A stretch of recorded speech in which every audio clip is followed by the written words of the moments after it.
Hello वनिकर्स, मी आलेलो आहो नायगाव या गावी आणि इथून जात असताना आणि या गावात प्रवेश करत असताना मला 600 मीटरचा रोड अतिशय सुंदर दिसला.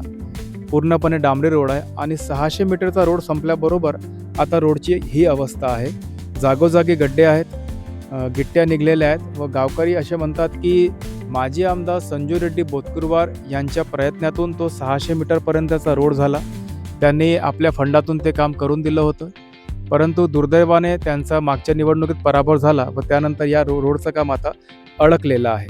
विद्यमान आमदार, खासदार यांना वारंवार निवेदनं देऊन झाली, तर गावकऱ्यांचं म्हणणं आहे की वारंवार निवेदन देऊनही, तक्रार करूनही या रोडचं काम अद्यापही सुरू झालेलं नाही व पावसाळ्यामध्ये या रोडवर संपूर्ण चिखलाचं साम्राज्य असते. इथून ज्या एस टी सेवा सुरू आहे ती त्या काळापुरती बंद होते. आत्ताच विजूभाऊ पिदुरकर यांच्या प्रयत्नातून एक एस टी बस या गावातून येणं सुरू झालेलं आहे चंद्रपूर मार्गावरची. या रोडचं काम जवळपास 2 वर्षापासून अशी रोडची अवस्था आहे.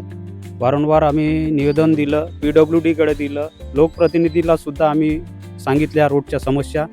ह्या रोडच्या समस्याकडं अत्यंत दुर्लक्ष करण्याचा प्रयत्न आहे. फक्त ते आम्हाला आश्वासन देत आहे, त्याच्यानंतर कृतीमध्ये असं काहीच नाही दिसून राहिलेलं आहे. आणि याच्याबद्दल आम्ही PWDला आम्ही निवेदन दिलं होते. त्याच्यानंतर ते अधिकारी त्यांनी चेकसुद्धा करून घेतले. इथे त्यांनी बघितलं ना, रोडची अव्यवस्था तुमची दयनीय आहे म्हणे, पण मला याची यवतमाळला हे द्यावं लागेल. म्हटलं तर मग सांगा सर, म्हटलं आम्ही नायगावला येतो बा तुम्हाला जर यवतमाळला जायचं असेल तर ते सांग. त्याच्यानंतर ते सुद्धा पेंडिंग कारवाई झालेलं आहे आणि रोडची काहीच व्यवस्था त्यांनी अजून केलेली नाही आहे.